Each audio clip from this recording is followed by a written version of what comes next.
Oh yeah, what's up everybody? How's it going out there? Thinker St. James here. It is Tuesday. It is The Ultimate Fighter. It is episode 11. We are getting close to being done with this season of the show. I am pretty happy about that fact, considering that this season has been pretty lackluster. I am not going to lie. The fights have been okay. I can't really tell you any like amazing standout fights. I mean like ones that are like, man, that guy is next up or something like that. You know, Chase on the podcast last night was like, oh, you know, I don't think any of the guys from The Ultimate Fighter are going to be something in the UFC. And I'm like, I mean, I don't think that that's necessarily true in the long run. I just think that you've got a lot of fighters that are going to have regular progressions in the UFC as opposed to just coming in and being immediately great. So, you might not have somebody who's just going to walk in and change the course of MMA history, but hopefully some of these guys will be decent fighters going forward and we can be satisfied with that, because right now we're getting pretty average fights from pretty average fighters, it would seem. I'm okay with that. You pair that with the very underwhelming entertainment aspect of the show this year, and it's not a great product. I mean, I don't know. I'm trying to think if this season is better than last season with Valentina and Alexa, and like comparing them in my mind as to which is better, and they're very similar. You know, you've got two coaches being very nice to each other, and not a lot of real, I don't know, any kind of anything going on as far as the reality show elements of the show goes. So we're just going to have to endure it. But we're at the point now where it's really just about the fights, because we're in the semifinals. So I believe that we have this episode and one more. And then, of course, I think it's next week that the Contender Series starts. So we got a lot coming down the pipe. Beeb, what's up, my guy? What's up, James? My bad. I haven't been on the watch-alongs. Our cat of 13 years passed on August 1st. Beeb, how is it that it's constant tragedy with my guy over here? Beeb, I'm sorry to hear that, brother. Ah, man, Beeb, you need a win for real, bro. I am sending positive energy and vibes your way. Don't worry about missing the watch-alongs. There are going to be plenty more of those for us to hang out on in the future, but I'm very sorry to hear about your cat. That is very difficult. That is really, you know, it's very, very tough. I understand that. When I lost my last cat, this current little guy is just a young buck over here, so I've got plenty of years with this one, but my previous cat that I had, I was really sad because I had him for so many years, of course.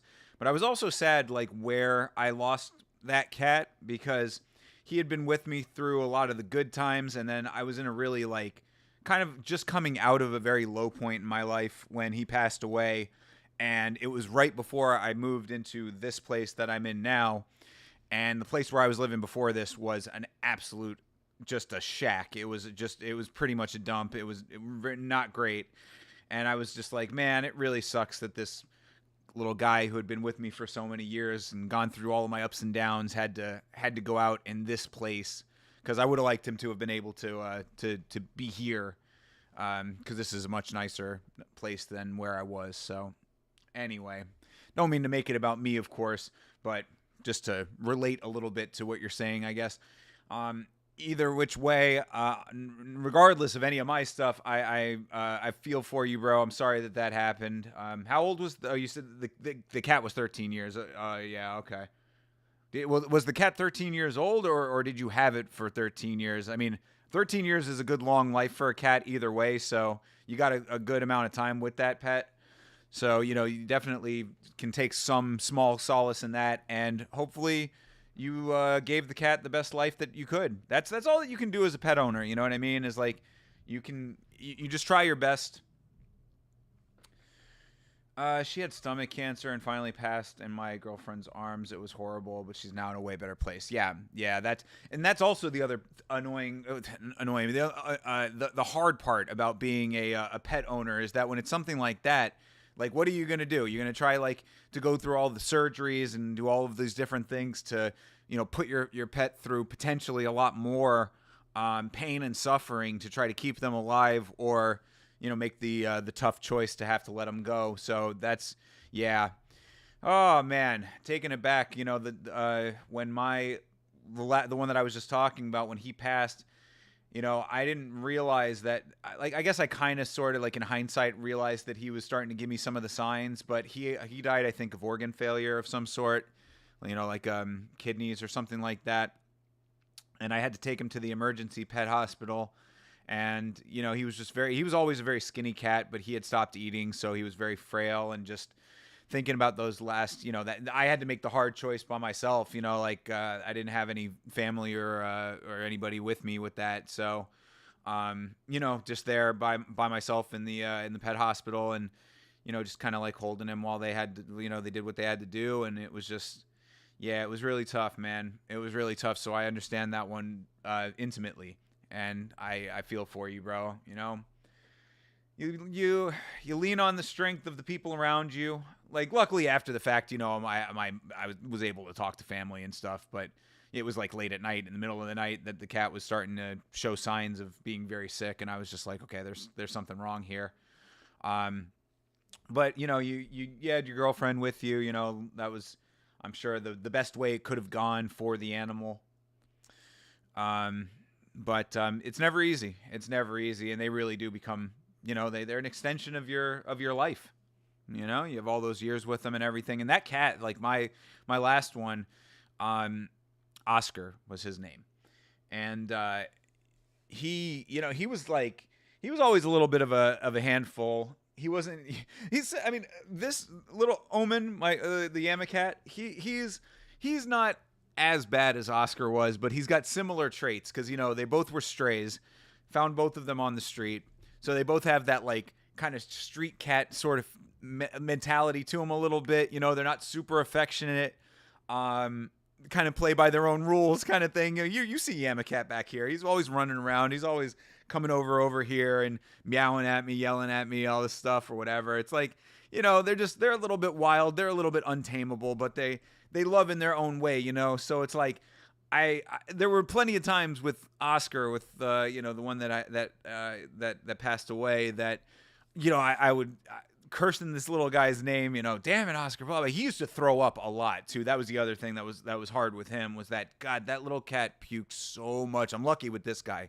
He doesn't vomit nearly as much, but yeah, Oscar was just a little puke machine, bro. I swear, I had to.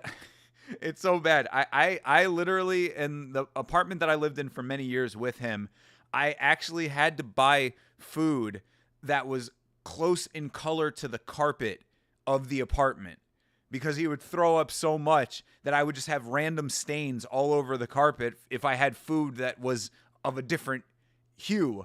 So I literally tried to color match the food so that the vomit would be in similar color so it wouldn't show up as bad. But anyway, the point is that, I for all of those times that, that I was angry at him, or he'd knock something over, or he, whatever it was, it's after all of that, deep down, it's that the feeling and the bond that you have is always so real. It's like a legitimately real thing.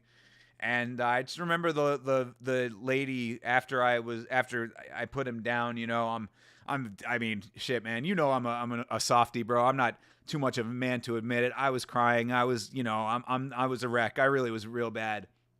And, I'm doing this by myself in the hospital, the pet hospital. So it's a little awkward, It's like this grown man is sitting there crying by himself. The lady's like, I'm sorry, man. And I was like, yeah, no, I know it's all good. It's all good.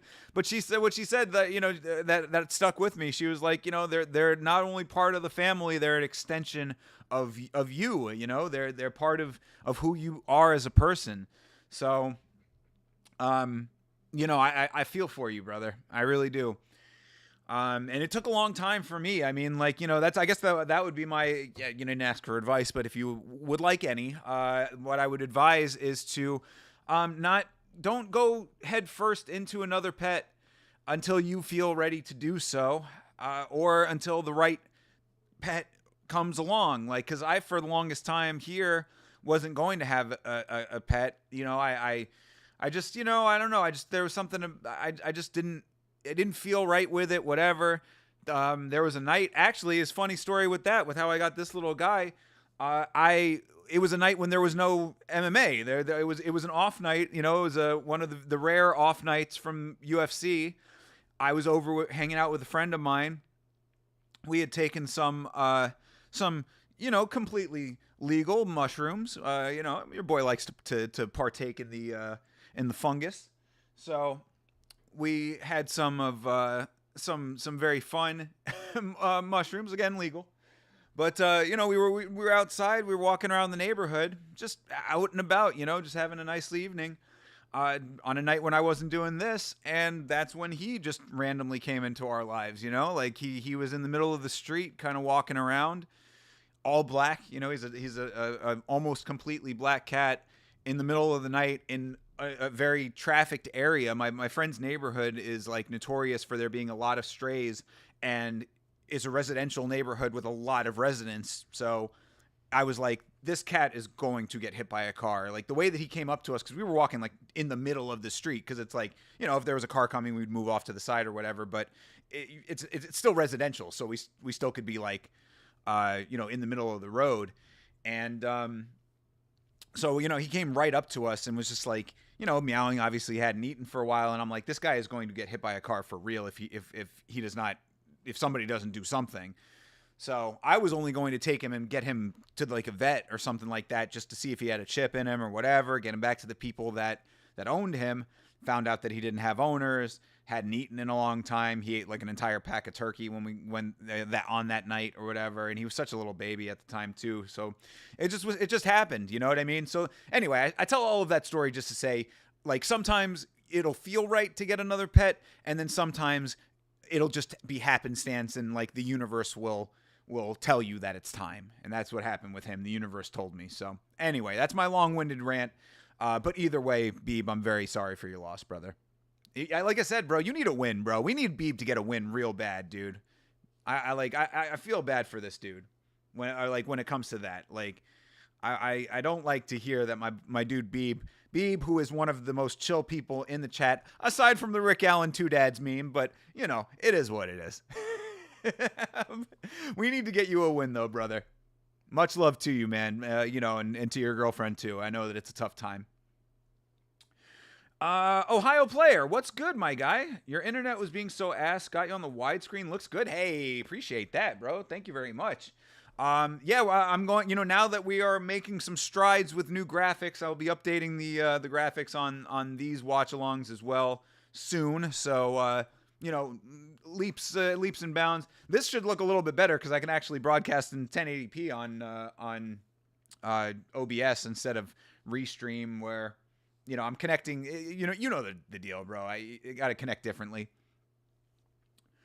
Anyway, I tried Opus, but I only get the free trial, but also the link expired. Okay, got you. I will send you the. Let me try to work that out or whatever. But that would be a nice way for you to get some extra work done, because it's real easy. It's just a little time consuming, and with the amount of stuff I've got going on, but I really want to do more short form because you get a good amount of clips. And at least I found that one a day is like a good solid output rate. If you can do one, if you have enough for like after the podcast comes out, you do one a day up until the day of the next event. You get some pretty good results off of that. And the shorts are really where the views are at right now for the channel. So, get the views where you can. But we'll work all that out off stream. I'm still feeling like shit. Yeah, what's up with you, bro? What is going on with you, man? You're feeling like shit. Beeb's cat unfortunately passes away. This is all not great news right now, which is terrible because I'm feeling like $1 million. I'm kidding. I everything's okay over here, thankfully. But I feel bad for my boys, man. On top of it, we still have to watch one more episode of The Ultimate Fighter. How bad is that?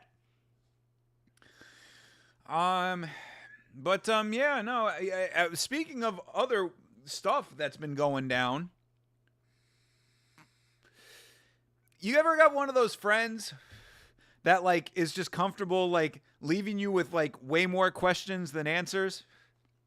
I got this one friend, one of my closer friends too, that I texted him today and I was like, hey, whatever. I was texting him about some work related stuff I'm working on with him. So I'm like, hey, we should do this, blah, blah, blah. Check in with me when you can. And he just texts back, my kitchen is flooded. And I was like, what? Wait a second. And this friend lives like close. He lives like within quick driving distance, not within walking distance necessarily, but I could be over at his house very quickly if I needed to be. So I'm like, shit, dude, what the fuck? Like, do you need me? I mean, like, I'll come over, I can help, whatever. He's like, nah, landlord's here, we're taking care of it. And that was it. And that's all the detail that I got. So I'm just like, all right, well, I guess I got a story in store for me tomorrow. Like, what the fuck? I feel bad for my boy, too, because my boy has been renting this piece of shit house. The house actually looks pretty nice. Like, it's not a bad-looking house, like, visually, but, like, the stuff he tells me about it, I'm just like, holy shit. He's got a slumlord for a landlord, and there's just mad shit going wrong for my guy. So, I'm just going to have to figure out what the hell actually happened, I guess. I think I got food poisoning low-key, been fighting it since Saturday. Damn, but it's low-key not the worst. Okay, got you. That sucks, dude. Yeah, I didn't know if it was like your normal stuff that you deal with or if something else was going on, but I hope you feel better, bro. Take it easy, dude. Listen to your body. You can only do so much. You can only push yourself so hard. So do what you got to do, my guy. Don't overexert. We'll get all this stuff worked out. In fact, after this tonight, I'll probably be running the Opus clip on my end anyway. But whenever you're feeling better, I can show you.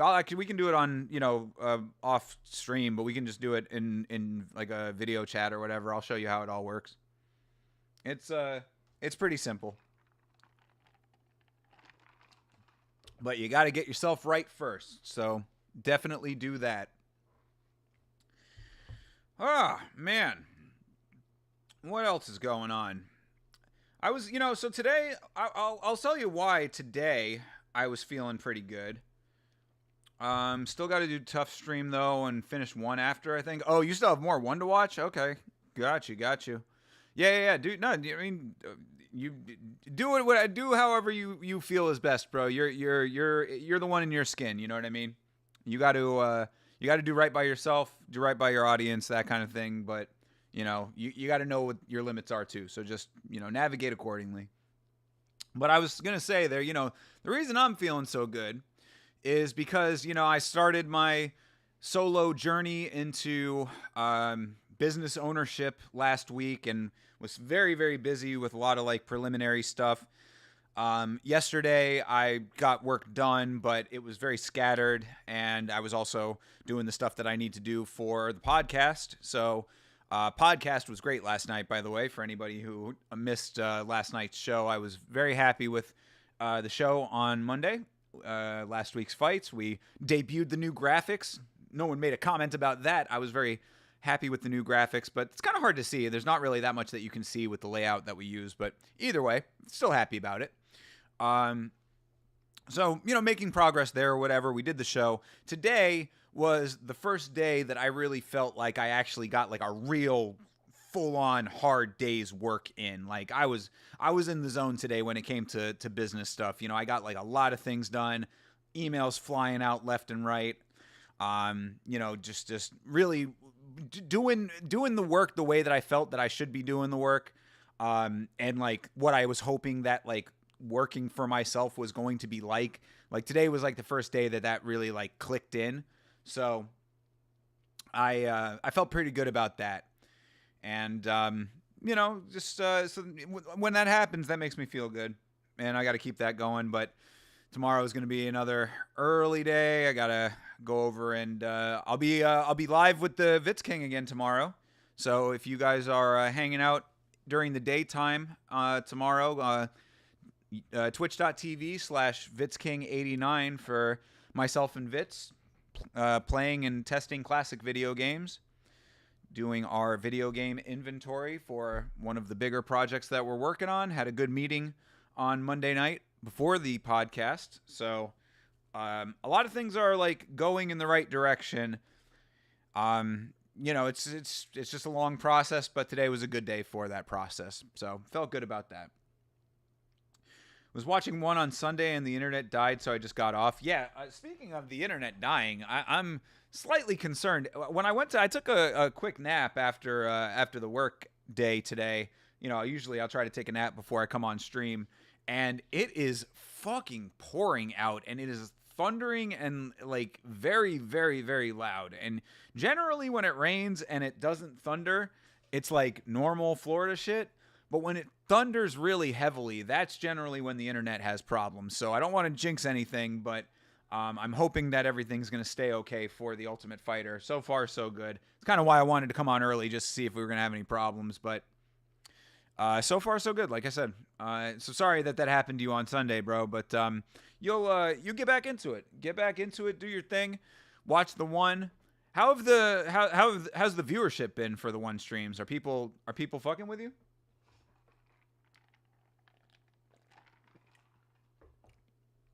I posted in the Discord today something interesting. Hey, WTJF, appreciate you, brother. How you doing, dude? I posted in the Discord today that Combate Global, which is a South American, I believe, Mexican MMA promotion, they're doing their broadcasts 100% in Spanish now. Like, they intentionally are not broadcasting in English. And I was like, that's interesting. I only speak very, very, very little Spanish, but maybe watching some MMA in Spanish might help me out. So I don't know. Perhaps there's, this is the problem though, dude. This is so, Ohio player.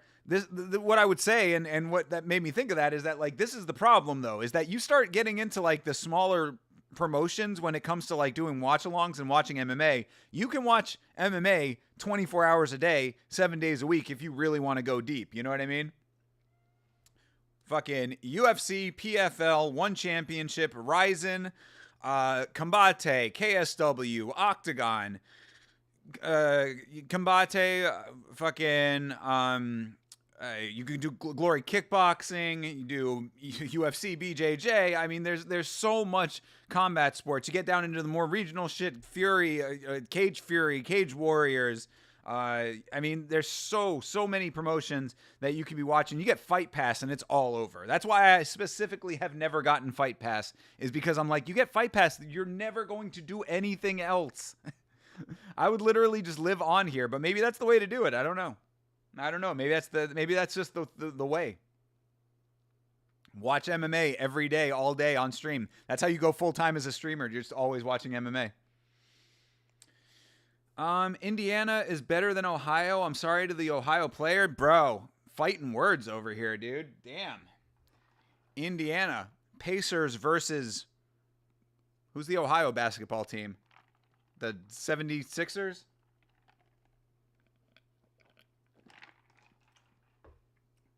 No, it is that? I don't know. Who's the Ohio? Oh, the Cleveland Cavaliers, right? Y'all are both sparsely populated with sports teams, except for college shit. That's I guess y'all fuck with college heavy. Indiana, no hockey team. At least Ohio has the Blue Jackets, the only team in Columbus, I think, for any sport. One streams are very chill, but I like a slow stream if it picks up good, but they're good fights. Yeah, no, absolutely. I appreciate that too. That's how I feel about the Ultimate Fighter. For me, I'm just like, yeah, that's what I really like about it the most is exactly how it works out. Like where, y'all come in early to the stream. We get to chat for a little while without the show going on. Generally, some people will stick around, but, most people kind of do their own thing or whatever. And I just watch the show and enjoy the fight. So that is what has been making the Ultimate Fighter streams like bearable because it certainly ain't the fights or the show itself. I don't want to shit on the fights too bad. The fights have been okay. There are a couple of fights that are pretty decent, but it just has not been a great season of the show. But today it's all going to change because today the homie Imanol is fighting. And I'm telling you, Imanol is my pick to win this thing. And the dark horse goat from Ukraine, Danilo. Fight Pass is good for watching in VR. They do VR on Fight Pass? What kind of stuff in VR do they do? Is it everything in VR? Do they like retroactively make shit into VR, like all the fight stuff? Cause shit, man, Vitz King has the Oculus. Love Bryce Mitchell, but watching the fight with Josh Emmett in VR is nice. Damn, they actually legitimately have like the fights in VR? Like just old school fights? That's crazy. I did not know that they did that. Wow. I don't know, man. Shit, you're making a pretty strong case for me to try out the Fight Pass now, because yeah, like on Oculus, Vitz King has all that shit, dude. I also have Oculus. Wow, I might do this. Yeah, I'm telling you, how crazy is that? Like, so okay, this is my thing though, right? It goes from 1 to 298. That's so crazy. You can watch UFC 1 in VR. But so, I mean, like, let me ask you though, like, is it just like they take the image and then they just wrap it around your face? Right? Because that's like how that is. I like with like when you like take something that's just a flat video and then you like turn it into VR, you basically just like take the image and just sort of like wrap it, like you stretch it and wrap it around so that when you turn your head, you're seeing it, right? It's got to be. I would assume that it has to be that. That's interesting. What I really want to see is if they have like that ref cam shit, or if they start doing some like advanced shit where it's like you can like literally just walk through the cage during the fight. That'd be some wild shit. That would be wild as fuck, dude. I remember it's nothing recent. Oh, they've been doing that for a while? Okay. Hey. Yeah, still cool. Exactly. TJF, I'm with it. I mean, I'm not a big fan of VR personally. I don't know. It's just not something that really like calls out to me as like something that I would be interested in. I feel like it's a bit of a novelty, like that to me would wear off pretty quickly, but I would at least try it. I would at least for fights. Absolutely. I would try it. Come on. That's a no-brainer. It would certainly be interesting. I would just be like, watching and checking things out just to see how it is. I only play Thrill of the Fight with just fire. Yes, I have heard that the boxing games are pretty good. And actually, for this project that me and Vitz King are working on, we are going to be incorporating VR for a number of reasons into it. And so I'm going to, by default, get a little bit more knowledgeable about VR because of this thing we're working on. So, I'll maybe because of that, I'll get into it a little bit more. And, I mean, when there's money to go around, I'll probably just get Fight Pass just to have Fight Pass. So that'll be cool. Yeah, I'll have to check that out. That's awesome. It's cool that you have Fight Pass, TJF. I'm glad that somebody does. For fuck's sake. I remember, this is a funny story. Last chick that I was messing around with, right? I'll admit this, like I said, we're opening up today, man. The story that Beeb told had me opening up. I'll open up about this a little bit too. I felt a little bit more strongly about this girl than I think that she did feel about me. Did not work out with her. But I at one point, I think that I was like kind of oversharing with her a little bit. Not anything like personal, just like too much information at one time, because like I felt comfortable with her. And when you get me comfortable, you know I can talk. I'll talk forever. This is what was interesting about me as a human being, is that for 99% of people, I am very quiet. If you ever met me like out in public or like in a party situation or any type of social event or whatever, I'm very to myself. Business settings, I am all business. Like, people at my old job didn't know anything about me, like a couple of them. I mean, like, there were a couple people I was tighter with, and those were like my homies. But like, there were a bunch of people that were just like, oh, Matt's just like super quiet. He's just like keeps to himself or whatever. And it's like, that's all that they knew from me, because like, I'm all business. I'm very quiet. You get me talking, you get me comfortable, I never shut up. Like, I can talk forever. But so when I was with this girl, I think that I like got comfortable with her. So I was like telling her stuff. And at one point we were talking about MMA, and I was like, yeah, blah, blah, this and that, yada, yada. And I don't even have Fight Pass. Can you believe it? I have an MMA channel, and I don't even have Fight Pass. And she's just looking at me like, what the fuck are you talking about? And I was like, this is the point where you shut up, thinker. You need to stop. You need to stop talking right now. You're scaring the lady. Obviously I did, because it did not work out with her, but all good. It's all good. I wish her well. She was fun. Yeah, so anyway.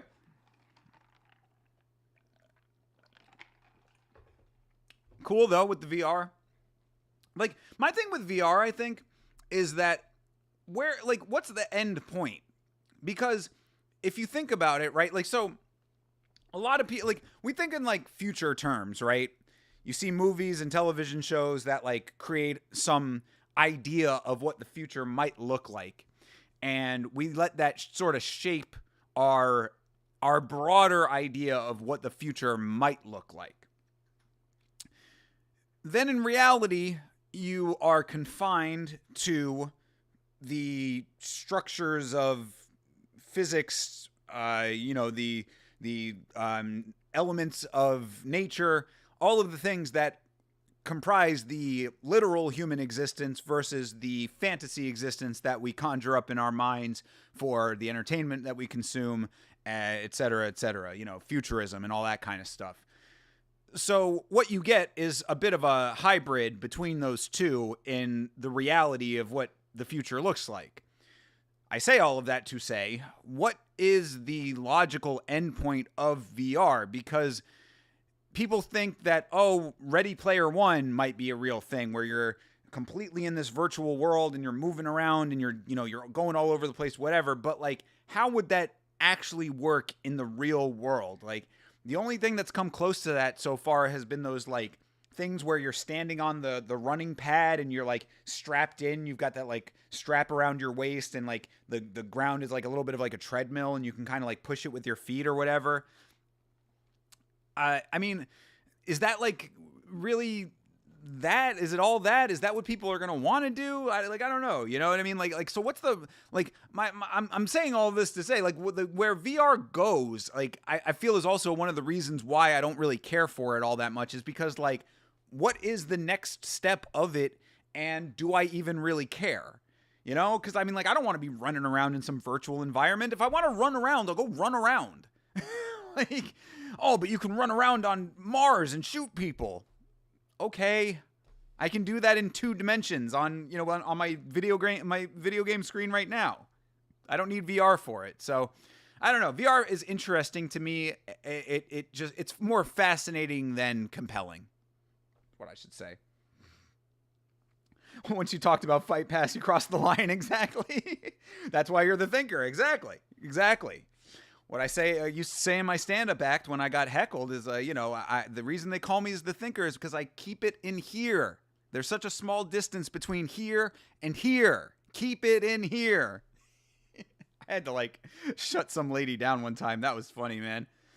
Oh man, doing stand-up at little hell clubs, Everybody all drunk and on skiing expeditions in the bathroom. I used to do stand-up at some fucking real tough places. It was fun. It builds character. But yeah. The reason I thought that it was going to work out with that girl is because she was a little trash can like me. Like, we had a lot of similarities. She had good taste in music. She was cool. You know, she was like alternative kind of chick. You know, you could tell that she had some life experience. I was like, she's like me in a lot of ways, you know? What was your stand-up bits? I mean, I'm not going to do them out, but like I had I talked a lot about, you know, relationship stuff. I guess that was, you know, parts of it. Talked about drinking a lot because I was a big drinker at the time. So a lot of it came from, you know, you write what you know. What else did I do? Actually, there's one of my stand-up sets is on YouTube if you want to watch it. It's you just type in Thinker St. James stand-up. You should be able to find it. But yeah, I used to, you know, I did stand up for a little while. I really wish that I liked doing it more. That's what I always tell people is that, like, stand up to me is something that you really have to love doing because you have to do it a lot for free early on. And I just didn't love it enough to stay with it. You know, it really sucks because it would have been, especially back when I was drinking, like, it would have been so perfect for my lifestyle. Sleep all day, get up, do stand up, you know, you do an hour's worth of work, hang out at the bar, drink all night, go to sleep, repeat the process. 10 years ago, yeah, I guess so. Yeah, I didn't even think about that, but yeah, that sounds about right. Man, time flies. All right, we are 9 minutes away from the Ultimate Fighter, by the way, so just got to keep track of the time here. But yeah, it's been a while. I've been thinking about doing it again every once in a while, but like, it's just time. I mean, like that's the other part of it is when you're just starting out, like that, you have to be committed to wanting to do stand up, and that's a big reason why I didn't do it because I didn't love it. Like, you know, like when you're doing stand up and you meet other comics, like, you know, the people that love doing stand up. Like, there are people who it's just like they live for it, man. Shout out to my dude Ray Reyes. Moved out to California. He's like an editor out there now. But he was doing stand-up. I did some stand-up with him when he was first starting out. And he was one of those guys that you could tell he loved doing stand-up. Like, he really, really, really loved it. And I was just like, man, I wish I had that passion for it. But, like, if you don't have that passion for it, it really feels like work. Because you have to get yourself to the club, wait to go on, do your jokes, you know, it like hope that you can connect with people, hope that you can start making some inroads, you know, like it's a long road to go down, and to follow that path if you don't really love it was just something I wasn't interested in. Who are my favorite comedians all time and currently? Oh, that's a good question. All time, George Carlin, Eddie Pepitone is still doing it. He's one of my absolute favorites. I am a big fan of Dan Soder. I think Dan's extremely funny. I got to see him in New York not too long ago. I really like Mark Normand. I think that he's another. Those are two guys that are still doing it. Big J Okerson is really, really good. I like Big J on the radio a little bit more than I like him in stand-up, but all of the Legion of Skanks guys are really, really funny. Another one of my all-time favorites who's still active is Jim Norton. Jim Norton is one of the quickest, funniest people of all time. All of like the Tough Crowd crew, like that's the era that I grew up in, watching like Tough Crowd. So like Colin Quinn, Rich Voss, Patrice O'Neal, one of the greatest ever, R.I.P. Andrew Dice Clay, hell yeah, absolutely. I've seen Dice twice, 3 times now, I think. My dad was a big Dice fan, still is a Dice fan as well. So yeah, I love Dice. Dice is excellent. He's really, really, really funny and very smart. He's smarter than he lets on, even, Andrew Dice Clay. But I really liked that dude. I forget his name off the top of my head, but actually Vitz King wanted to go see him. If I remember his name, I'll say it. But he does like pretty much exclusively crowd work, and he's like big on Instagram. And I guess Vitz found him on Instagram, and we went to his show, and he was really really funny. He was very good with the crowd work, which is like a lot of what comics are doing nowadays. Who else? Wendy Liebman is a very very funny woman. Maria Bamford, two funny female comics. Margaret Cho, I think, is also very funny, very good at stand-up. I actually thought Sebastian Maniscalco was really good live. You know who else was great live as a stand-up that you wouldn't necessarily think, but like trust that he was Eric Andre. I saw Eric Andre in Montreal when I was there for Just for Laughs, and he was really really funny. Nate Bargatze, I've never seen his stand-up. I met him though. He was really nice. He's doing stadiums now, so I guess he must be pretty good. But yeah, no, he was a really nice guy when I talked to him. But I'm sure he's very funny. I'm trying to think of like who else. I mean, back in the day, Dana Carvey's stand-up special was actually really influential on me because they played it on Comedy Central a lot back in the day. So, Sinbad? Hey, don't diss Sinbad, dude. I don't know if you're trying to be sarcastic with that, but Sinbad was a beast back in the day, too. Like, he actually was a really good stand-up. Him and Martin Lawrence. Cat Williams, another great stand-up. I think early Kevin Hart was pretty good, too. But if we're talking about, prominent black stand-ups, I mean, Chappelle, obviously one of the best of all time, even though I think he's gotten a little full of himself in recent years, but with good reason. He is great. And Patrice, is the best of the best, I would say. One of the most unique minds of all time. Yeah, but I do love some stand-up, and big fan of it. Chappelle is a bit washed, but that's all right. I mean, is he washed?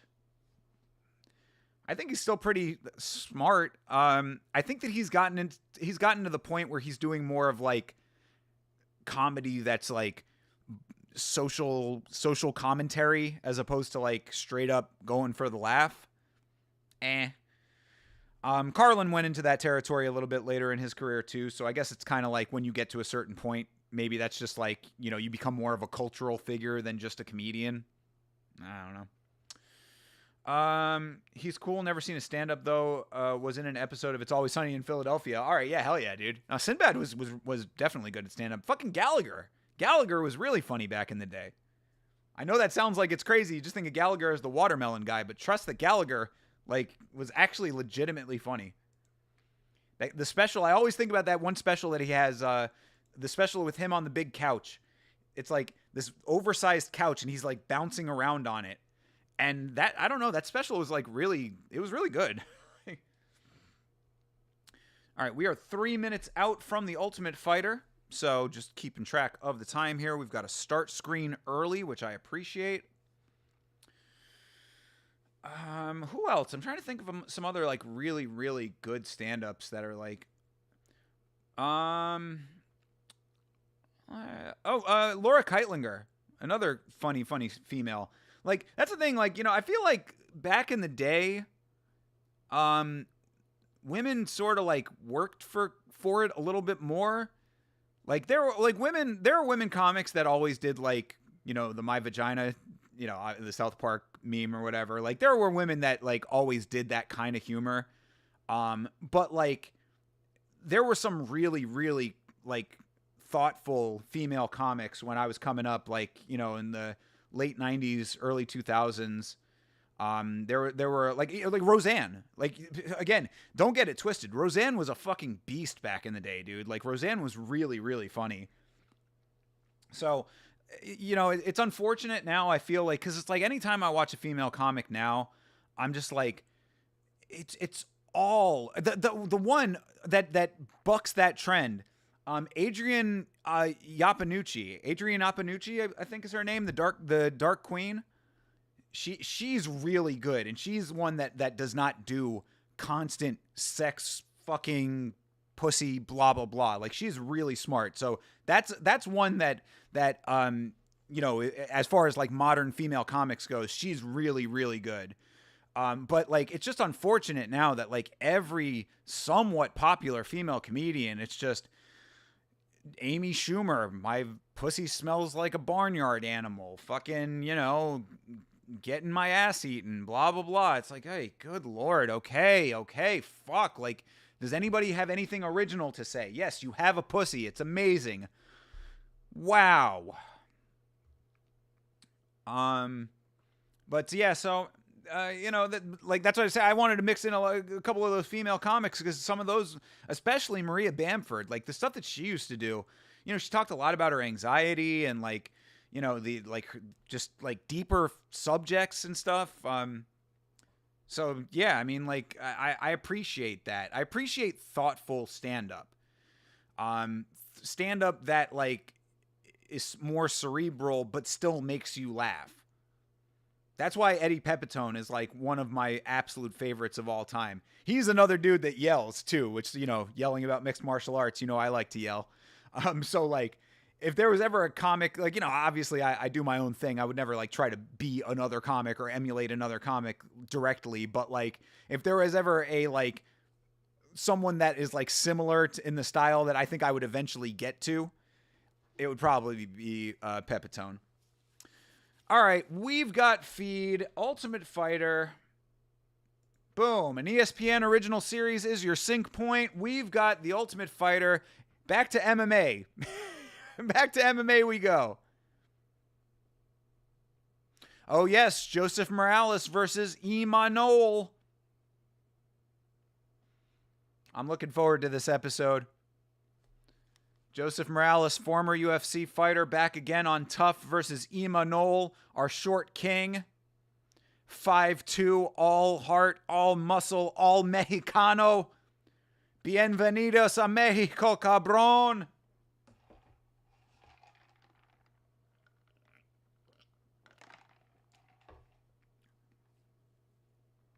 Oh, but yeah, Joseph Morales is also Mexicano. He's Mexican-American. Just like Cheech Marin. Mexican-American. There you go. There's some more good stand-up for you. Cheech and Chong back in the day. They had some great albums. It's another thing that I like a lot is comedy in musical comedy. Like, I am a big fan of the Lonely Island guys. That's why I got to see that Naked Gun movie that just came out. Naked Gun, one of my absolute favorite comedy series. So I'm sure that Kiva... I always called him Akiva Shriver, but apparently it's Akiva Schaffer. For all these years, I've been getting that guy's name wrong. But yeah, Keev from The Lonely Island directed the new Naked Gun movie, so gotta go check that out. But right now, I've got to check out The Ultimate Fighter. Daniel Cormier, Chael Sonnen getting their intros. Dana White, UFC president. Did you know that? But bro, did you know that like Dana White is the president of the UFC though? The Tough House. Look at that nice architecture. What a nice archway. Playing some chess over here. Keeping the mind sharp, Mac Dixon. Oh yes, Myron Santos. The most underwhelming guest that they've ever had.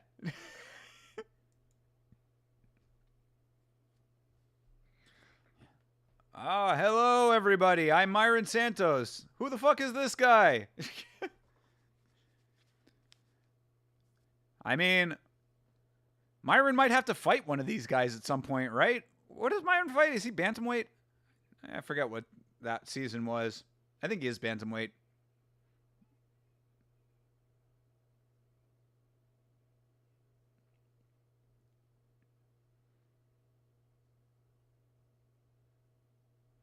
He's going to inspirate everybody. Myron Santos is going to come in and give an inspirational speech to these guys. It's going to propel these fighters to the next level of their careers.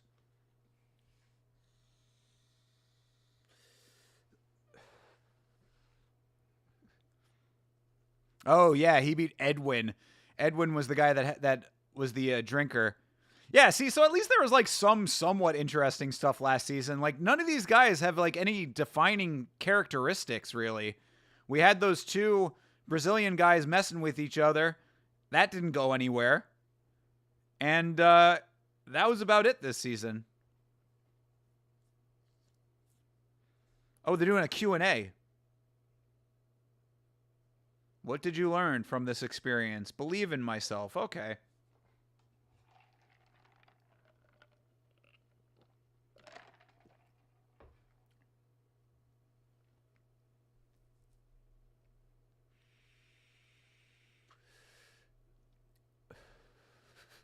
Car salesman Jeff is kind of like, okay. Car salesman Jeff is not sold on Myron Santos.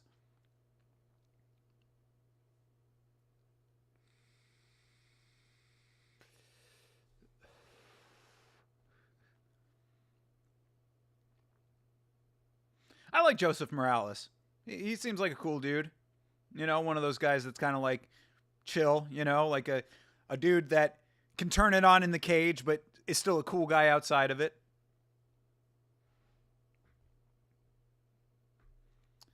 Oh, look at Myron Santos' lovely little family there, his wife and child.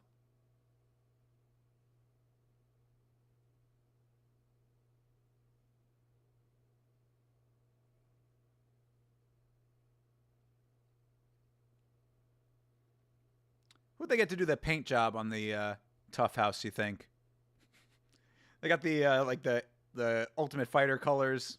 Nice little design on the walls.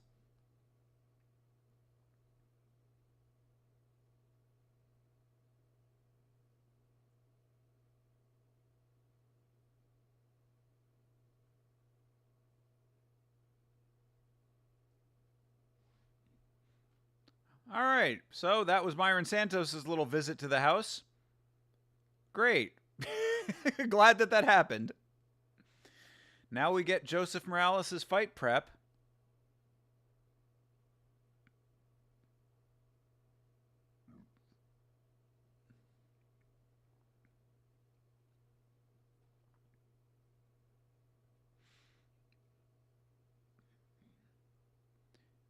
Chael just so casual down here against the cage, just kind of posing right now, kneeling.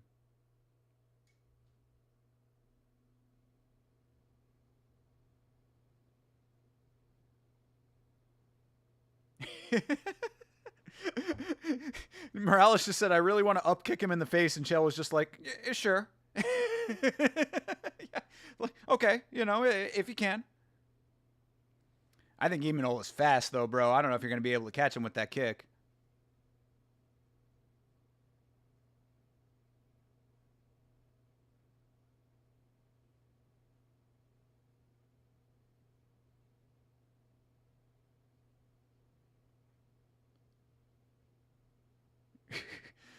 Chael is giving Morales the Uriah Faber crash course right now, which is probably not a bad idea.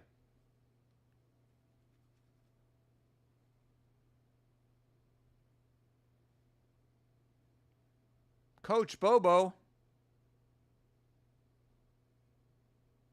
Bopo. Bopo. It's not a common name, says Chael. Yeah, no shit, dude.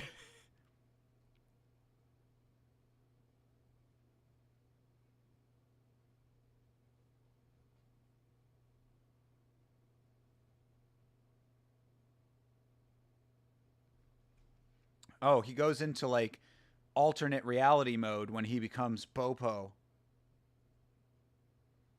All right. Well, whatever works for you, I guess.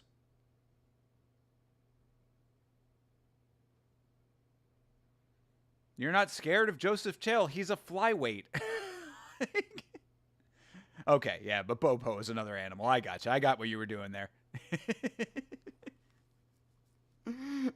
I mean, you probably should be scared of him, Chael. You're an older man at this point, and he is, young, hungry fighter. Younger, anyway. Second time potentially in the UFC.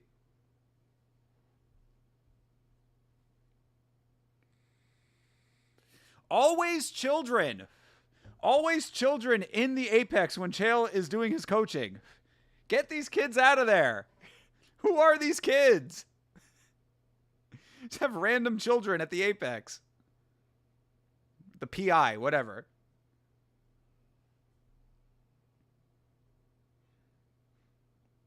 Great. All right. So we get training footage of him. Bro is working the dummy. They're playing a little pool on the Ultimate Fighter table. Oh, it's call home time for Emanol. Emanol has a lovely lady. I didn't realize Emanol had braces. Did I just miss that this entire season? I guess I did.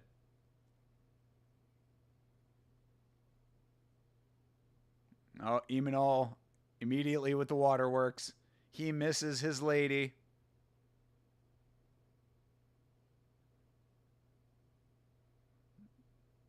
All these softies. I'm sure I'd be the exact same way.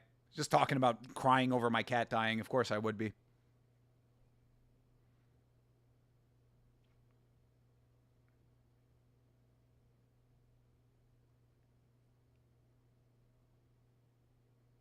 Yeah, exactly. See that, and that's always the thing, right? So all these guys are always like, "Oh, I miss you," and it's like, I know it's so hard, but everyone back home is just like, "Yeah, I mean, it's okay though. Where everything's fine. Like we're doing fine. Everything's fine. We know you're doing your thing." Like that's why it's always weird to me that everybody cries on this. Like when they're doing the calls home, it's like, bro, like you're gonna be back with your family. No one has died, thankfully. I don't think that we've ever had an instance where somebody's been away and a loved one has passed. We might have actually on the show. Actually, I take that back. There might have been that at some point. That's a different story, obviously. But I mean, in general terms here, like everybody back home is fine. You're doing your thing. Like we're gonna be back together at some point. Hopefully, when we're together again, you'll be the Ultimate Fighter.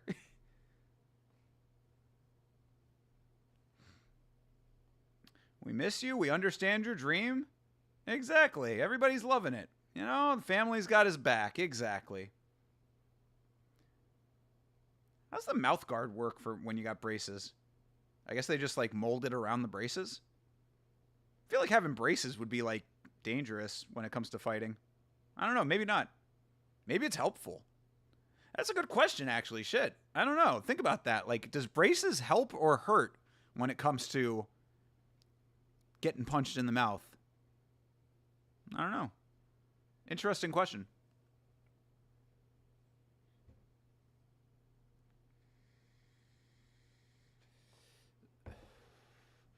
All right, first commercial break. All right, and it is a long one. We've got 3.5 minutes of commercials.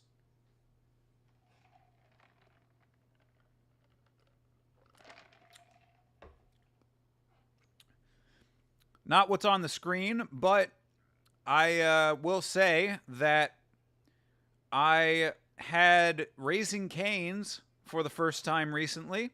Pretty good if you like chicken fingers. I'm not like the biggest chicken fingers person. There are weirdos on the internet who call chicken fingies and tendies. If you say that, there's something wrong with you. So, anyway, I thought it was pretty good, though. I liked it. I thought the sauce was really good. I did, they talk about that Raising Cane sauce, and I understand now. I understand, because that shit was really good. So, shout out to Raising Cane's. Not bad. And they don't have it here yet, but I have heard the rumors that we are getting a Jack in the Box at some point here in Florida. I don't care where that is in this state. I will take a road trip to get Jack in the Box because Jack in the Box is my absolute favorite fast food of all time. I'm going to put on all of the weight that I lost eating Jack in the Box. Finally went like somewhat food shopping today. Walk out of the store with like 3 bags, spend $45. God, living is expensive. Life is expensive nowadays.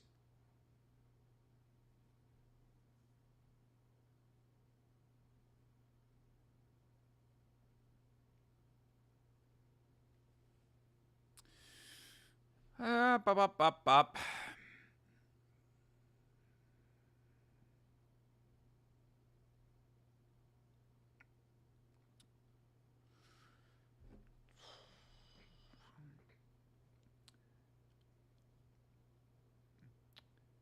Hell yeah. I don't want to be shouting out these sponsors or these, like, commercials or whatever, but those shark coating floors do look really fucking cool.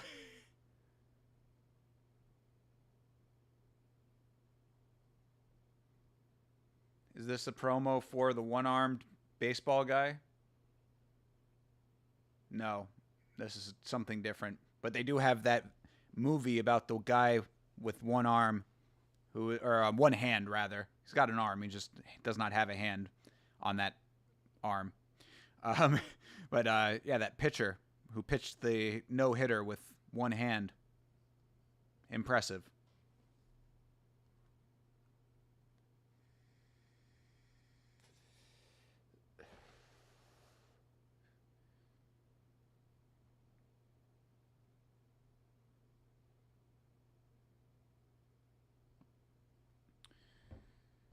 Give me more Ultimate Fighter, please.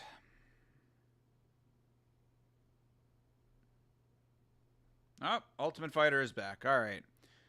Now it is Joseph Morales' time. He's got...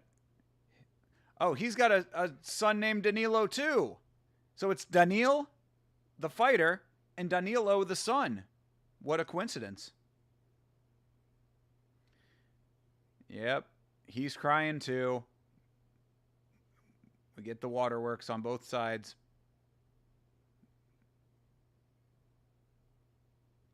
Yeah. Beautiful family. Very lovely.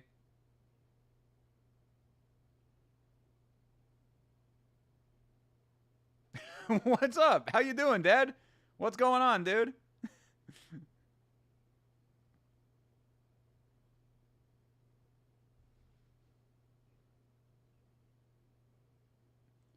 Broke the TV. Broke the TV? Oh, that's not what Dad wants to hear. You don't break the TV while Dad's gone. Dad has to come back from fighting multiple people on the road, and I got to come back to a broken television? Somebody's getting grounded. One of those kids is getting grounded.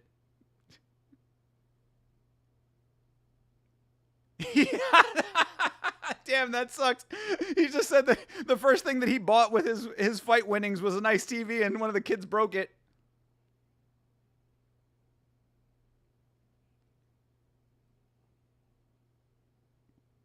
Damn, that sucks. He just found out that his prized possession television is broken. Shit. I didn't even want to call home.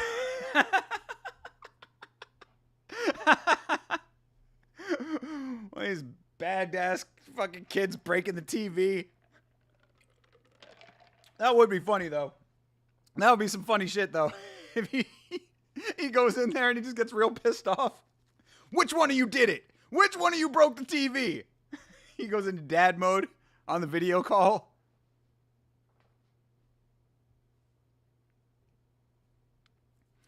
Nah, he kept it together. He didn't start yelling and screaming.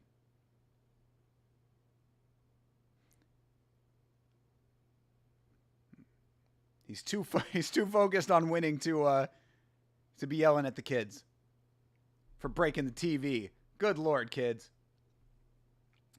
Tilinisan no Q. What's going on, man? Are you going to put Eminol's fight? I'm not going to be able to put the fight on screen, unfortunately. I will get taken down off of Twitch. It is against TOS. But I will be watching Eminol's fight here in just a couple minutes. So if you want the play-by-play, you can stick around.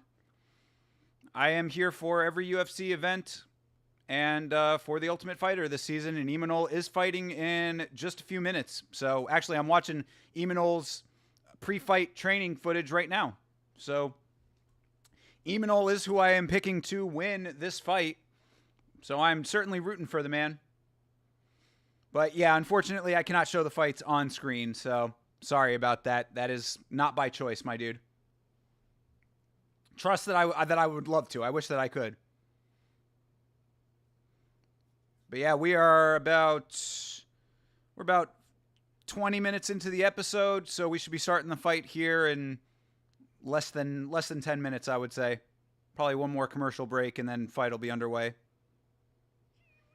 Hey, there you go. Thank you very much. Tell me how to say your name. Jesus Christ. Tillin Sanokyu? Sanok? Tillinen Sanoko? That is a hard name to say. But thank you very much for following. Appreciate you. Welcome. Thank you very much. Yeah, I'll be giving a little bit of a play-by-play over here coming up.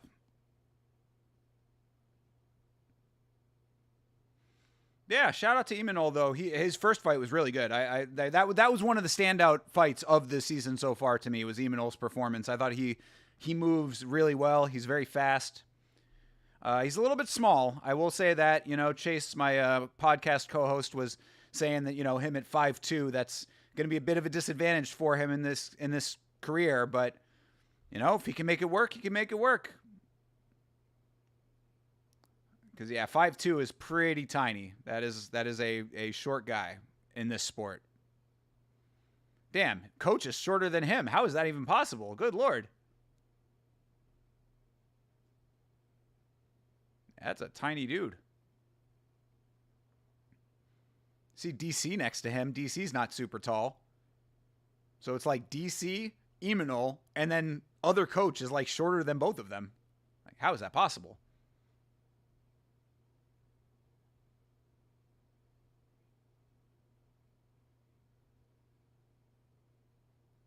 All right.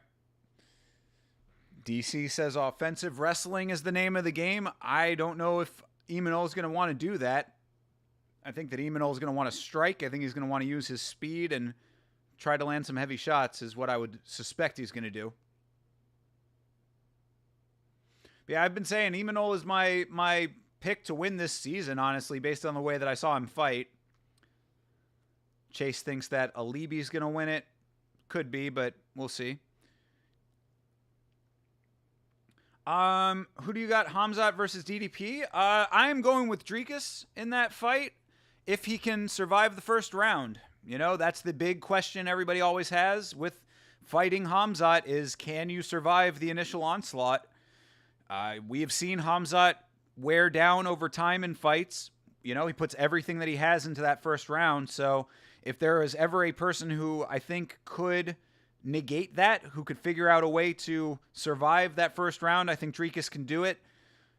Doing it at middleweight, is going to be helpful a little bit. Hamzat not making the weight at welterweight shows that, he's more comfortable at middleweight. But the extra weight will, I think, have him gassing more quickly than it might have otherwise. So, yeah, I think Drikas can do it. I think Drikas will be able to weather the storm, and I'm going Drikas on that one.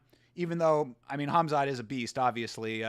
So if he wins, I would not be surprised, but Drikas is my choice. Drikas is just unpredictable himself, so it's like you never know what he's going to do. Hamzat goes in for the double leg, and Drikas just like jackknife power bombs him, Turns it into some crazy shit. We'll see. We will see. I know. I'm so glad that people are talking about that fight. It's nice that there's like hype around a fight. Like it feels like we have not had like a fight that a lot of people are like highly anticipating for a while. But that fight, they certainly are. There's a lot of conversation going on about the Drikas and Hamzat fight. So, who do you have? Who is your choice? All right, Joseph Morales and Imanol are staring down.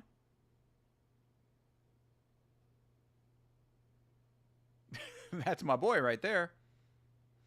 And Morales is not that much taller than him, honestly. Morales only has to be maybe 5'4" at that, if that.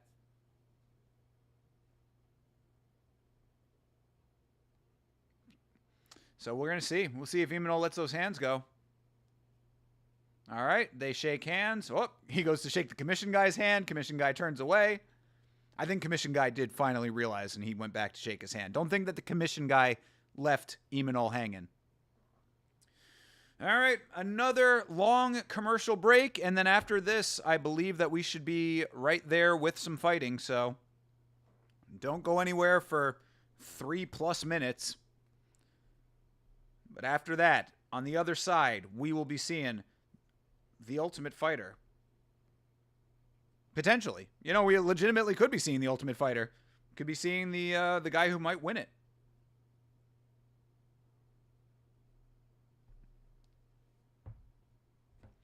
We'll find out.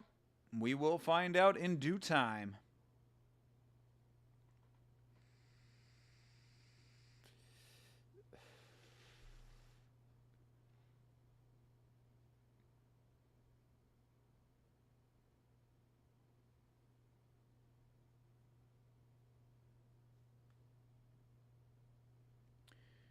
Hell yeah. Shout out to the shark coatings people. I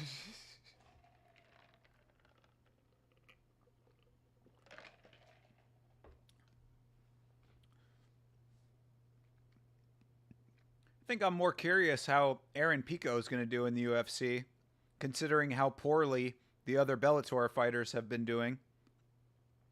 You know, Pitbull has been very underwhelming. Not a Bellator fighter, but of course Kai Asakura kind of fizzled out a little bit. He went from fighting for a title to fighting on the prelims. You know, we need some like real deal fighters from outside the promotion coming in. MVP's been doing pretty okay, so I'll give MVP a little bit of credit. But yeah, it's been up and down, you know, when it comes to the outside of the organization fighters.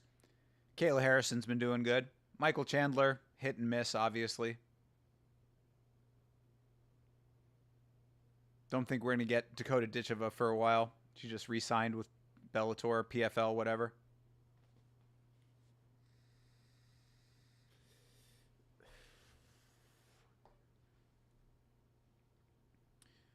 We shall see. Aaron Pico versus Lerone Murphy. Should be a good fight, hopefully. You saw Marcus Buchecha come in from 1, do absolutely nothing. But then we saw Rainier de Ritter, also from 1, do much better. So maybe it's just a, you know, crapshoot as far as these outside fighters go. But either way, I'm not putting my faith in anybody anymore. De Ritter, the only gay who comes from... okay. Okay, I'm thinking that you meant guy there. But you're the only guy who comes from other promotion and is not a fraud. I mean, like I said, Kayla Harrison definitely bucks that. But yeah, kinda. I mean, you're not 100% wrong. I think MVP is probably the other guy that you can say is not necessarily in fraud territory. I don't like the fraud label personally. They're all fighters. It's just a matter of how good they are and who they fought before. So some of them just need to fight better talent in the organization. Like, that's the problem, is that they keep hot-shotting those guys. They give them, like, big-name fights, thinking that they're better than they are when they really need to be fighting, like, prelim guys, you know? But we'll see. We'll see how any other guys do. But Aaron Pico could buck the trend, too. Maybe he comes in and is the world ender. I just I can't put my faith in it anymore. All right, they are in the Apex. Fight time is upon us. Joseph Morales says that he's going to knock Imanol out. We shall see. There's Imanol. Campeón.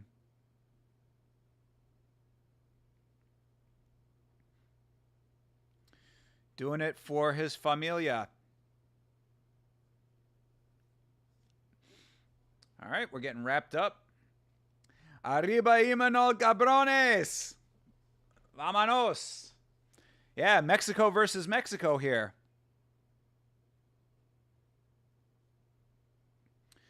Of course, Morales is a Mexican-American, a Mexicano. Mexicali kind of deal.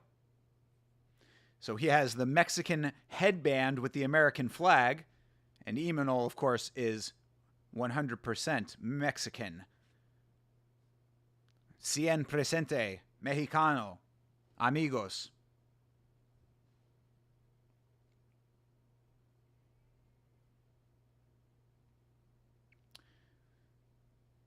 Flex my 5 words of Spanish that I know for this fight.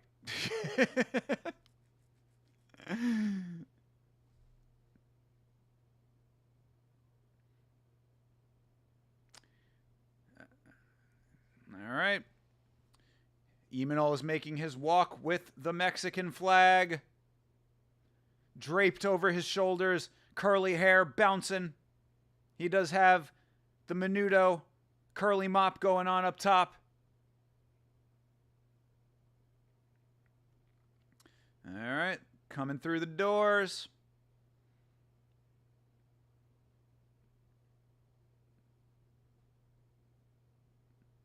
I'm not going to waste my shot, says Imanol. All right, well, we're going to see it right now. Getting a good shot of that koi fish that he has tattooed on his chest. At least that's what it looks like. Like a catfish or something.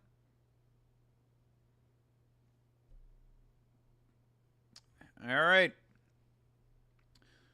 Round 1 is upon us. Tail of the tape coming in here. Imanol is 25. Morales is 30. Imanol 5'2". Like I said, that's going to be the interesting element here. But here we go. Jason Herzog is the referee. Hopefully it does not get stopped early. Jason Herzog, who's been inserting himself into fights a lot recently. Fight is underway. They touch gloves. All right. Morales putting a little bit of pressure on early. But Imanol actually keeping his footing. He's not getting back down just yet.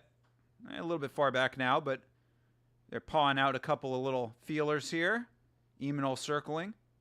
Ooh, nice 1-2 up top for Imanol. Goes to the body, misses that, but I appreciate the mixing up of the shots. Morales feinting nicely. Imanol keeps the shuffle in, shuffle out, going, ooh, too nice to the body for Imanol there. He's very fast, this Imanol guy. All right. They both keep feinting. They're both trying to make each other bite on the feints. Doing that level changing feinting. Kick up top for Morales, just missed.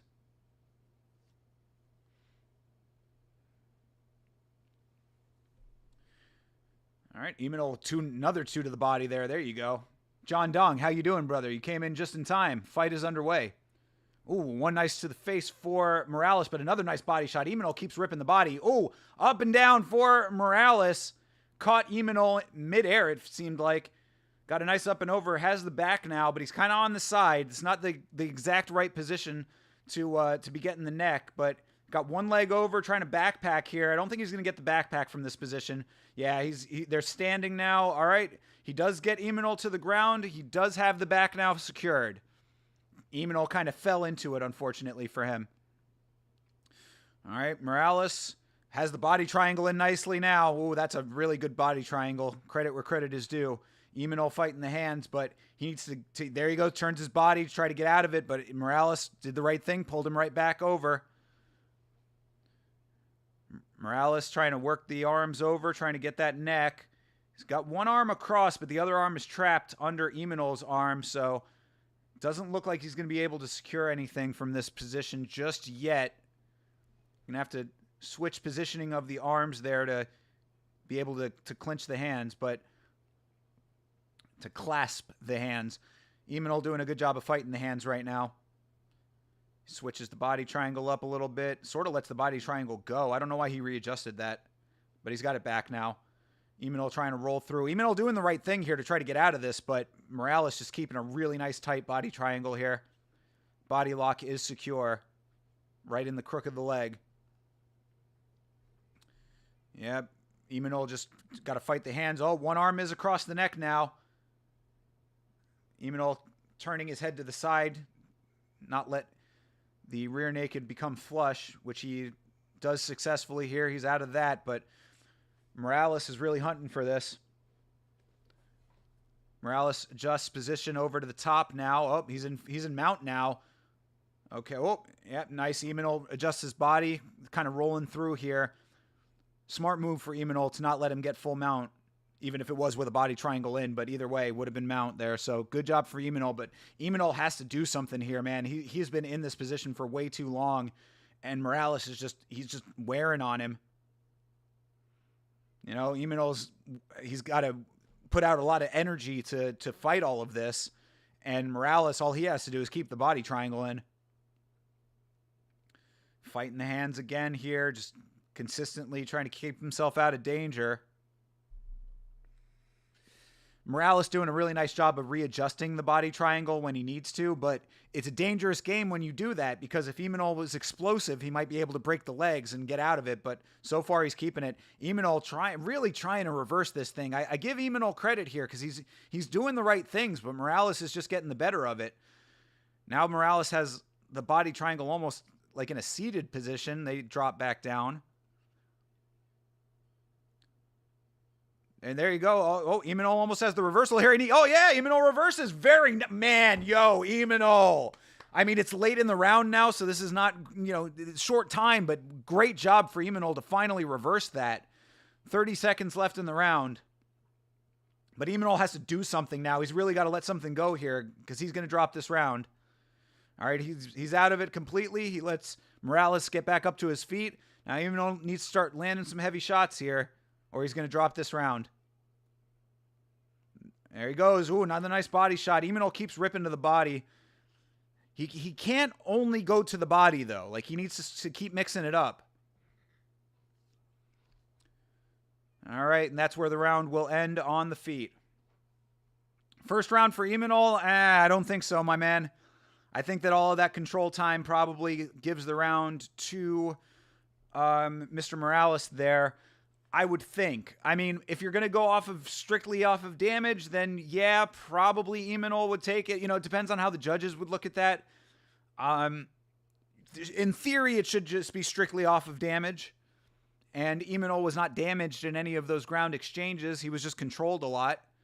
But I would think the amount of control time probably would lend the round to Morales. But we'll see. Hopefully it won't go to the judges. We got 2 more rounds here. Hopefully Eamon can keep it on the feet. Because Eamon cannot let that happen again. That's the big note for the corner. Like, the corner has to be drilling to him, like, dude, you cannot let him get your back like that. You cannot be on the ground that long. Like, that much control time never looks good.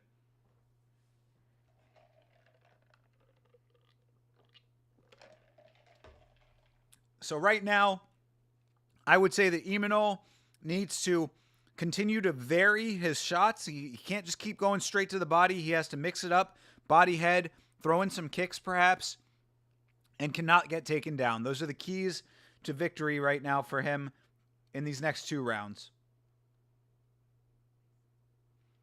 We will see.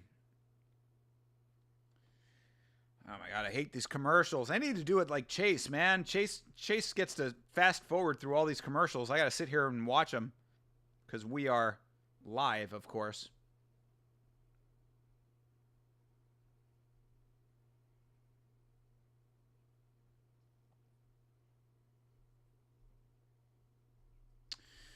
But so far, so good. I mean, one thing I will say about Eamon and why he stands out as a fighter that I enjoyed from earlier in the season is that his fights are certainly entertaining. Because that was a lot of exchanges on the ground. I mean, a lot of dangerous situations that he was able to navigate through. So hopefully, for Eamon's sake, maybe Morales might have burned his legs out a little bit doing all of that. You body triangle for long enough, you can lose a little bit of your legs, but we'll see. We shall see on the other side of these long-ass commercials. Commercial after commercial after commercial.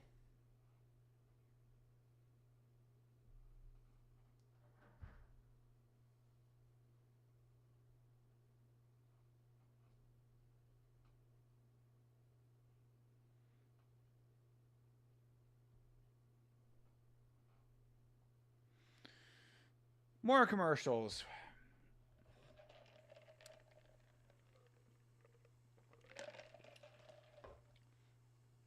Well, while they are doing commercials, I guess this is a good time for me to do one. On this channel, there is a podcast.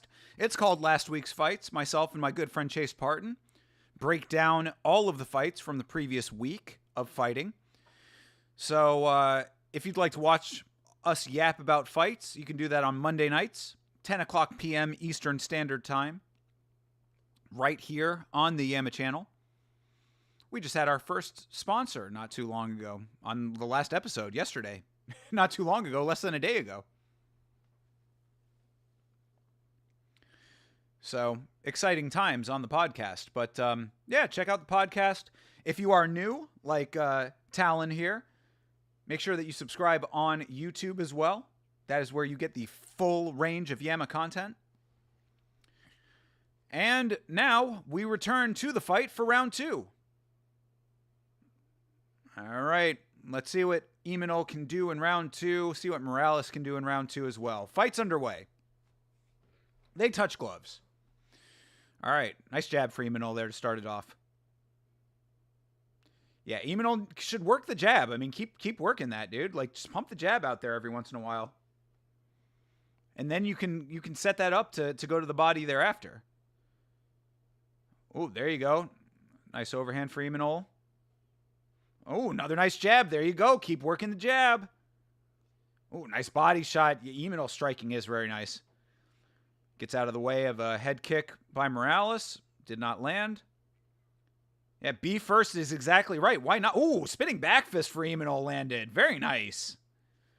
Yeah, Imanol is definitely working in the striking. There you go. That was another good one. Oh, nice body shot there. Yeah, Imanol with the boxing right now. Looking good so far. Oh, heavy shots from Imanol. Yeah, Imanol's hunting. Yeah, see, but that's why you got to be careful because he gets taken down. Oh, but he's back on his feet. Oh, nice. And a nice shot landed. Nice. Good job. That's so crucial. That is so crucial that Imanol was able to do that. Get back to his feet. He did not stay down. Keeps pumping the shots out there, too. There you go. 1-2 lands, too. He's landing some nice shots now. Yeah, he's getting the coaching to go back to the body. I'd say that you need to keep mixing it up. Back, body, head. There you go. Yeah, Imanol's striking is nice, man. If you keep going, you'll finish him. I kind of tend to agree. I mean, he was pulling ahead, but Morales lands 2 nice ones himself here. Imanol's still in it. Fighting at close range right now. They've abandoned the distance. There you go. Another one lands for Imanol. Another one lands for Imanol. He's definitely getting the better of the striking right now. He just cannot get taken down. But so far, so good. Ducks out of the way of a shot up top. Good stuff. Joe lands one there. Yep. See, every time that Imanol starts throwing the 1-2, Morales is ducking his head. He should go for the uppercut at the end of his combos. There you go. Oh, man. Imanol with the shovel shot. He's putting a lot of power on these shots, too. So, if he starts landing consistently with some of these, he's going to do some damage here. Oh, Morales goes tumbling backwards to the back of the cage there. He comes back. That was a little awkward. Kind of stumbled. Yeah, Imanol laying on some nice shots still. If this stays on the feet, this looks like Imanol's game here. Morales really should be shooting for takedowns. Now, Imanol shoots for a takedown. Just kind of goes for the single leg, but abandons it. I like that. Gives Morales something to think about. They keep telling Imanol to be first, and I agree with that coaching. There you go. Another nice one to the face for Imanol. He has got some hands, dude. Another one. Another to the body there, mixing up the shots nicely. Telling you, it's like Imanol was listening to the broadcast here. You know, he's mixing up his shots. He's not getting taken down. He's doing everything that I told him to do. He's doing it correctly. And now he gets taken down, unfortunately. That's not great. But all he needs, if he gets back to his feet right now, he will win this round. And he's up. He's almost up. Oh, yeah, he reverses. All right, he's on top now. Just Morales trying to go for a triangle. Oh, trying to go for an armbar. There you go. Get up. There, nice. All right, Imanol negates. Good stuff. This is really, really good for Imanol. Morales goes for a head kick just out of range. This is good. This is really good for Imanol. He was able to negate the work on the ground, did not let Morales have his way down there, and he is doing very well with the striking. Yeah, they're just calling for more, and I agree. Just keep going, bro. Keep throwing your hands. You are a flyweight. Use that cardio. Yeah, they're telling him to push forward, and that's exactly what you need to do. At this point, just be conscious of the takedowns, but, like, keep throwing your hands and put that pressure on. He's on his back foot a little bit too much.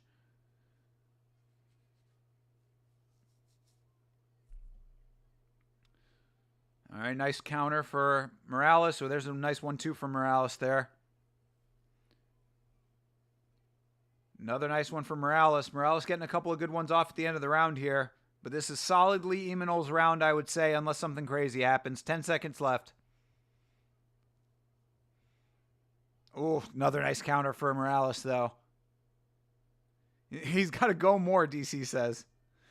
All right. I would say that was Imanol's round. You know, Morales had a couple of moments there, but Imanol was consistent. DC wants more pressure.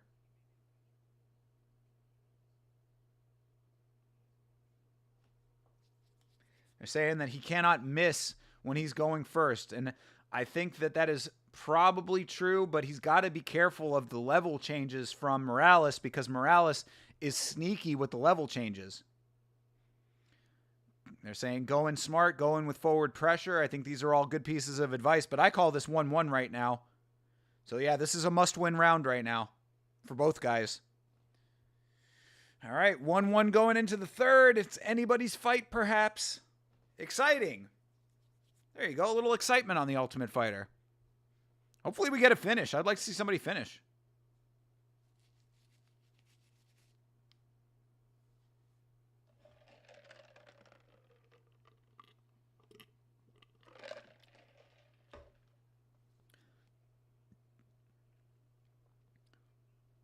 Definitely a fun fight, though.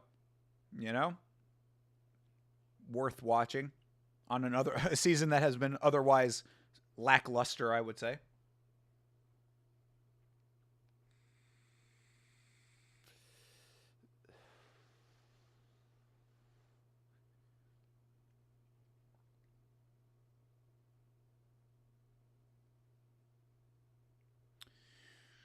More commercials. Man, imagine buying every product that they're trying to sell you. Do do do do boop boop bop bop ba doop bop be da doo.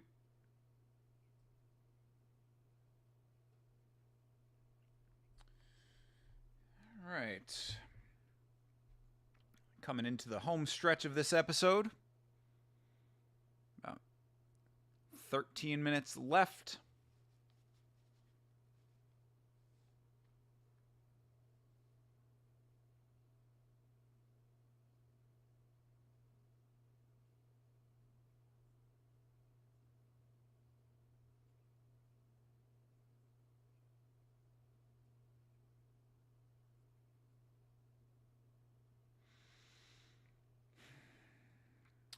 Amir Hajazi, how are you, sir?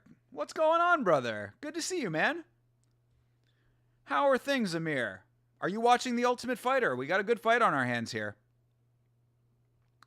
Predictions for Khamzat versus DDP. Everybody's asking about it. I love it. I was just talking about it a little bit earlier before you came on. I am thinking that Dricus is going to be able to do it. I think that Dricus is going to be able to weather the early onslaught from Khamzat. If there is any fighter with a style that could figure out a way to do it, I think Dricus is the guy.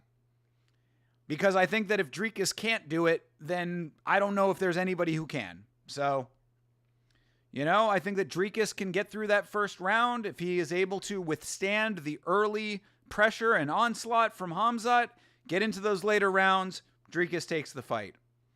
If there is a special on your book that is Khamzat by round one finish or Dricus by decision, take that fucking bet. Take that bet. Or either guy by finish, you know, it might be another good one. Hamzat by sub, Dricus by knockout could possibly be a decent one there too. But yeah, I think Dricus is going to be able to do it personally. I mean, who knows if Hamzat's even going to be healthy enough to come into the fight, right? I mean, like, that's the one thing you always got to worry about with Hamzat is all those health issues that he has. Like, it's just, it's a lot. But, you know, I mean, I do like Hamzat though. I mean, I think that he's a great fighter, so we'll see. But I'm going with Dricus. All right, round 3 of this fight that we are watching here, Imanol and Joseph Morales. Round 3, they both strike to begin. This is a must-win round on both sides.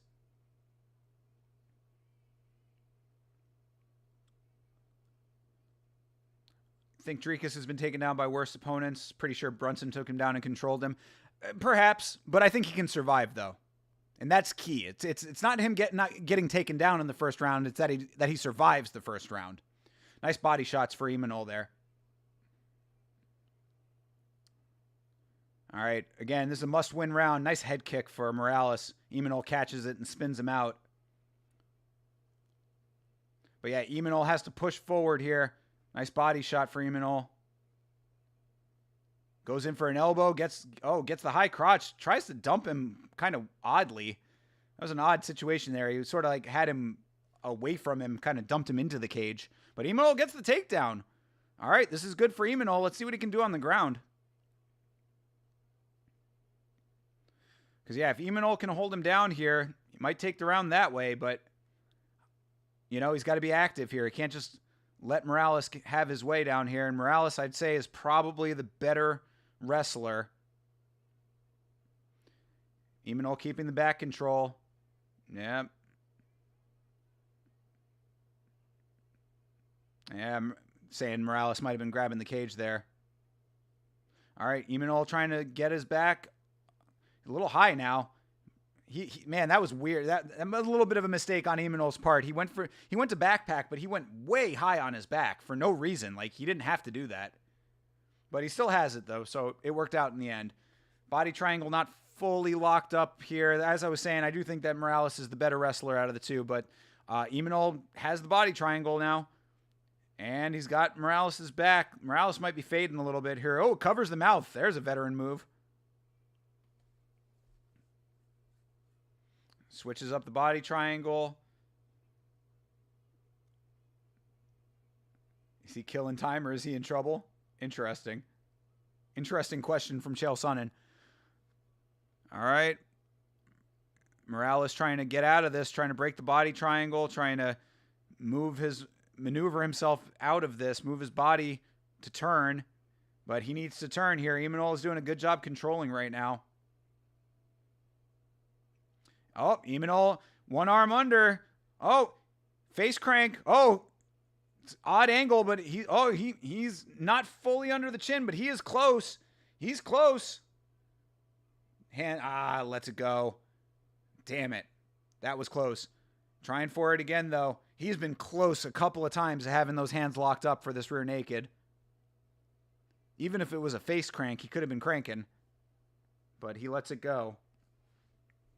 Yeah, Imanol looking good so far right now in this round. He's definitely controlling, keeping everything under control here. You know, in a close fight, it was 1-1 going into this round. He is in the driver's seat right now. Nice strikes over the side there. Keeps just pulling Morales back. Yeah, I think Morales might be tired. I think that he might be gassed is the problem here. Because he's not active enough right now. Now he's finally trying to turn his body a little bit more, but he's breathing heavy. Yeah, saying trabajando. Got to work, my man.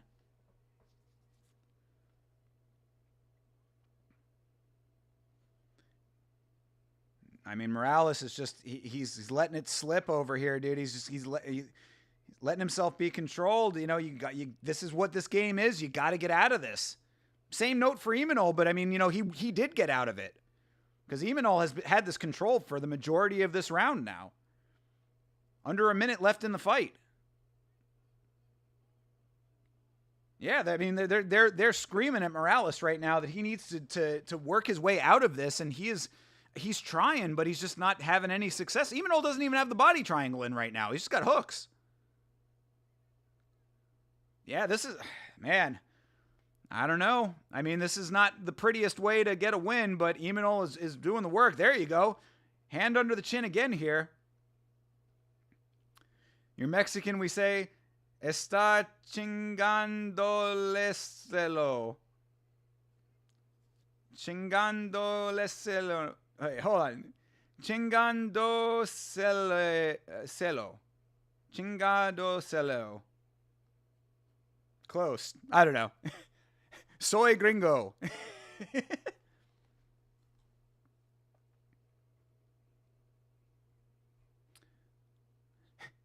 Did I just say so? You make me say something stupid? All right. I'll take it.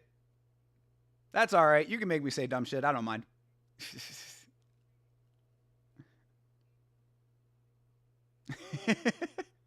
What'd you make me say? Hopefully it wasn't anything racist.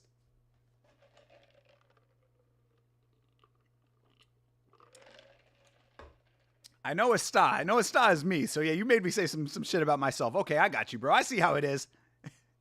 I don't mind though.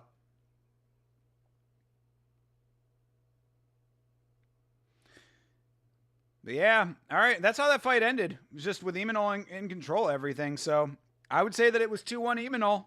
I think Emanol wins that fight. We're going through all of the recap of the fight now. I think that the Morales just gassed, you know? I mean, I think that it was just... That's all that it was. You know, he just didn't have enough energy.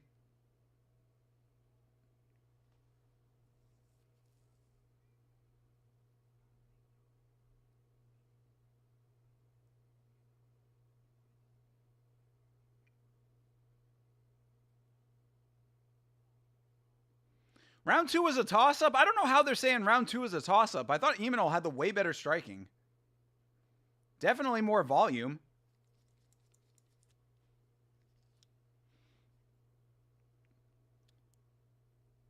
All right, they're saying that the judges could go either way on round 2. I'm like, I thought that was pretty squarely Emanol's round, but whatever. No, oh, it's like he's kicking his ass. Okay, cool. All right, okay. Oh, right, no, Estoy is me. Okay, awesome. All right, well, thank you, bro. Thank you for not making me say some dumb shit about myself. You know, I mean, I will still say it, but it's nice of you to not do that. Muchas gracias.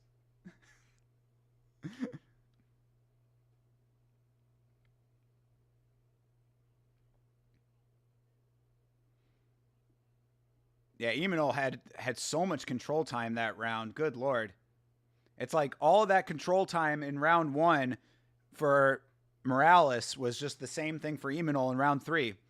Who wins? I would say Emanol wins that fight personally, Contra, but we're going to find out right now. Oh, what? They gave it to Morales? Well, there's the answer, as Morales won the fight. I don't agree with that decision personally. I really don't. I mean, I thought that Emanol did the better striking in the second round. Wow. Lo siento, amigos. But yeah, Emanol does not win the fight, unfortunately. Yeah, I don't know. I don't know if I agree with that decision. I'd have to rewatch the fight to like tally it up, but like it was a split decision, so it was close. I mean, it's not like it was like a unanimous decision across the board thing, but yeah, Joseph Morales wins by split decision. I mean, for my Mexicanos, you know, Morales is also Mexican, so at least there's a little bit of consolation in that, but yeah, I don't know if I agree with that one, man. I don't know. I'm sure Chase is going to come back and be like, bro, it was so clearly for Morales. Like, what are you talking about? You cannot tell me that Morales did not win that fight. I don't get it. But whatever the case may be, Emanol does not win the fight.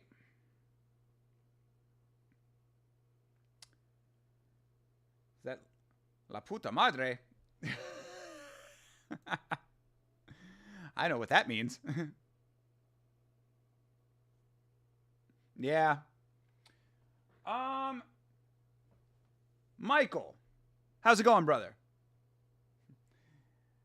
If you're concerned I'm back in smelly Cleveland from the stupid trip to Ottawa, can you give a shout out or a Diaz flex for my wife Melissa doing her first full Ironman triathlon?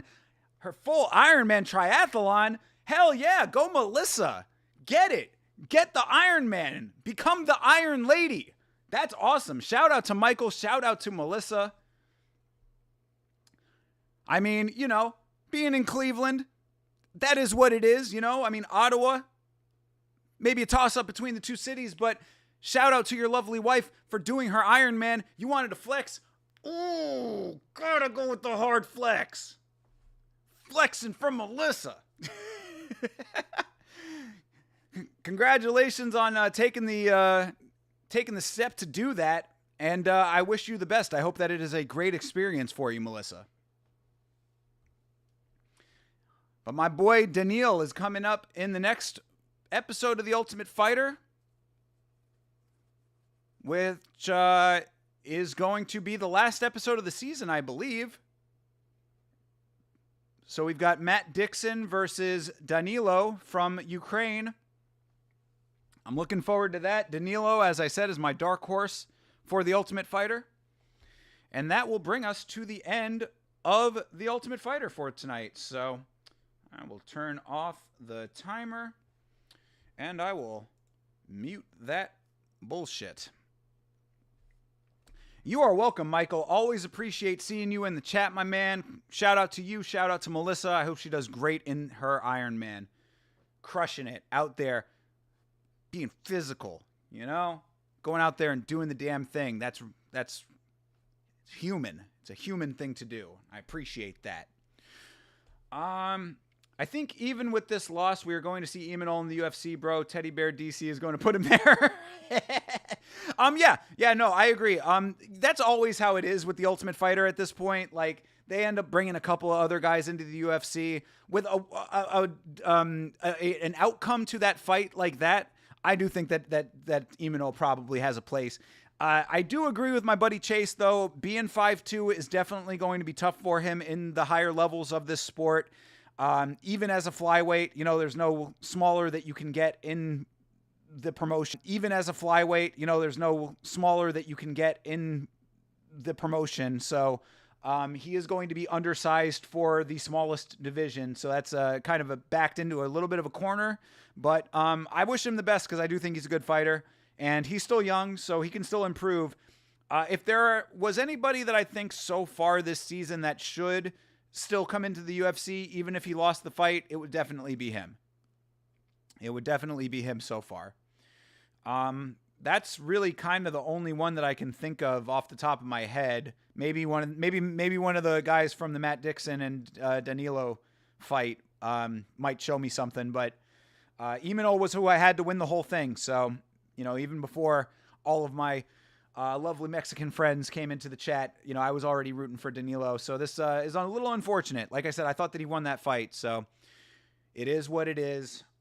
If you want to continue hanging out, I believe that my buddy Chase Parton is going to be watching The Ultimate Fighter that we just watched over on his channel. So you can come and hang out with my co-host on the podcast over there. That's going to about do it for me tonight, though. That is the entirety of The Ultimate Fighter episode 11. Thank you very much to the new homies, Talon. Thank you very much to Contra for checking in, Michael and wife. Appreciate both you, John Dong, the Ohio player, of course, Chase, my co-host, and the homie Beeb. Sorry, very, very, very sorry for your loss there, pal. Wins are just around the corner for you, though, Beeb. I promise you that. So, thank you all very much for hanging out tonight. If you are not subscribed, make sure that you subscribe on YouTube. Make sure you are following on the platform of your choice. Make sure to like the stream. Helps out in the algorithm. Your boy wants to become best friends with the algorithm. Me and the algorithm are going to get tight. Like, I'm trying to do handshake agreements with the algorithm for us to become homies. I'm trying to hang out with the algorithm, you know, have a beer, chill with the dude, you know, become a little bit friendlier. So that's what we got to do. We got to make this relationship between Yama and the algorithm one that is amicable, one that is friendly, one that is mutually a good deal on both sides and both parties are happy with. So make sure that you're liking all of the streams. Make sure that you're following, doing all that YouTube stuff. And I will see you in the next one. So have a great rest of your night. Have a great rest of your week. And as always, fight on.